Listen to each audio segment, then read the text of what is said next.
I'm here with Dina Wakley, and Dina, you're going to show us how to incorporate some historical details into our journal pages, right? Yeah, my mother gave me scans of all of our old family slides. So what better way to use all those old pictures than to get them right into your journal? So do you want to help me out? Yes, always. Okay. Thick coat of gesso. What we're going to do is a gesso transfer. So this is also a throwback to the early days of altered books when we all... Am I just slapping it on there? Thick coat. Oh, a thick coat. We all transferred everything. Generous. I think it's much better if you can use your own personal photos for these things than just magazines and stuff like that. So thick. Oh, so, wow. Like, so thick. Like the frosting on a sugar cookie. Oh. Nice and okay. thick. Oh, man. So you can also do transfers with gel medium and things like that. But honestly, gesso's a guaranteed win for a transfer. Have you ever had a transfer not work out? Yes, many a time. Me too. This will solve your problem. So go ahead and burnish that in. We're going to put this face down. And that is a photocopy, or is it a printout? Does it matter if it's inkjet, laser? The answer is yes. Okay. As in, it could be any of those things. Inkjet nowadays is so much better than it used to be. I think that you can probably get away with an inkjet. Back in the old days, it would run. It had to be toner just or try something. It. Okay. Yeah, but toner is a guaranteed win as well. So put that in there, let it dry. Okay. And so through the magic of TV, we have one here already dry. Okay.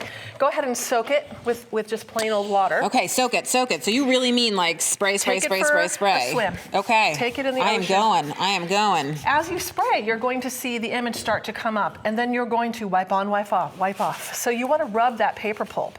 So what happens is that the toner or the ink from, can you even wet it more for me? Yeah, absolutely. The toner or the ink on the copy is going to get embedded in that gesso layer, in that plastic. And so just the paper is coming away. And I also noticed I've seen people do transfers where they use their fingers to rub it away, but you're using a cloth, which seems to me, because it always hurt my fingers, a much more clever way to do it. Yeah, if you're not careful, you can rub some of it away, but does that matter? No, because it's distressed, and that's what's the point of doing a transfer. If you wanted it as perfect, then you would just go ahead and put in just like glue it as it is. Just paste it in. Yeah. You see how I'm getting some removal here? Yeah, I love that. I do too. That I purposely sometimes will try a little harder on edges to get that distressed look. So here's a little tip too. Yeah. Sometimes you rub all the paper off, and then you think you've rubbed it, and then what happens?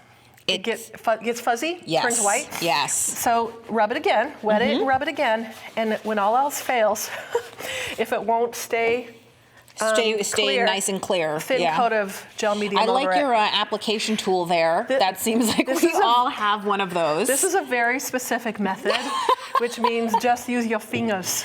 Just use your fingers. Okay, so now that your transfer's in there and looking pretty cool, what I want you to do is tint it. This is almost a throwback to all those old tinted photos as well. Okay.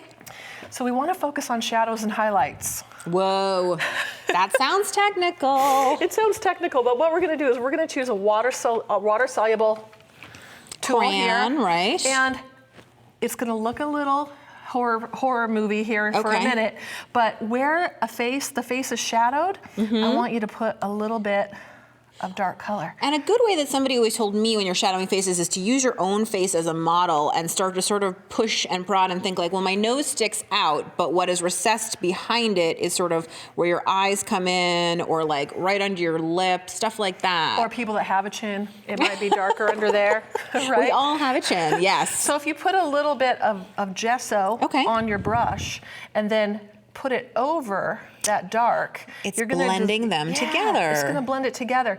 Listen, you don't want an accurate skin tone for this. This is art. Picks. This is just art, right? And so this is kind of a back and forth process. If they look a little bit like horror movie, children are going to kill you. You just keep going. You just keep going, right? You keep going, and then eventually you get enough paint layer on there. To crisp it up. Well, I was also going to say, this is a great way to teach yourself how to draw faces because you start on top of a photograph, you're working, you learn a lot about how faces are shaped, and sooner or later you discover that you absolutely can do it even without the photo underneath. Yeah, and then sometimes I'll add extra zhuzhing. That's a very technical term, which means like art is an interpretation. So your zhuzhing is what makes it yours 100%. And if I wanted it to look like a pristine historical photograph, then I would have just used the photograph. Right. This is about taking history to inspire you and to use, but not to like be the boss of you. Right. Not to be the boss. I always say you're the boss of your art. It's not the boss of you. And this will save everything. So that's a water-soluble pencil. Sharp pencil, whatever your favorite one is. What you're going to do is give it an outline. So what saves everything? Black. Black outline. It does. I mean, that's what so many artists have known throughout time. Picasso, Matisse, so many of them use that dark black outline for emphasis, to create parameters, to really give their artwork some, clarity. So no matter what, yeah, exactly. No matter what bad happens when you're shading and shadowing, you can crisp it up and fix it by putting in this outline, and do it loose. If you do it hard and tight, it's gonna look like, a kindergartner did it. Well, so you wanna be more sketchy, you wanna go towards more of a sense of a drawing so that somebody might look at it and not realize it's on top of a photo. Yeah, so here I'm taking over the eyes, the pencil, and I'm just doing a little shadow over the eyes. You're not trying to get in every detail here.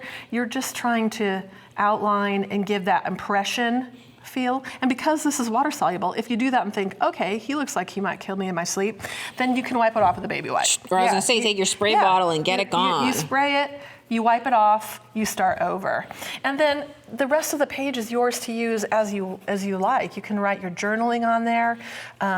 That, of course, very legibly, as you can tell. You can write your journaling on there. You can do all that fun mixed media stuff that you know how to do. Paint in the background, add patterns, blend the photo into the background the way that you are with the blue now, so you sort of lose where the edge of the photograph is and it just goes into the page. So just by adding those layers, you're going to incorporate this in all the way. And that's the nice thing about using water-soluble products, too, is that you can see they just sort of disappear, dissipate. You can mix them with stuff. It's really easy. And then it's personal. Yes. It's not some random vintage photo that you've downloaded off the internet. This is personal to you. And what better way? I think people could have a theme journal and use all of your childhood photos if you have them, historical photos of relatives. I've used photos of my grandparents. My grandmother was a rodeo star in the early 1900s. Wow. And I've used her picture a lot in my artwork and as inspiration. And, the bottom line is this art's for me and no one else. But by imposing me, which is this funky, weird, artsy self on this old photo, I get a really cool look. That's so awesome, Dina. You always make art so easy. Thank you. Thank you.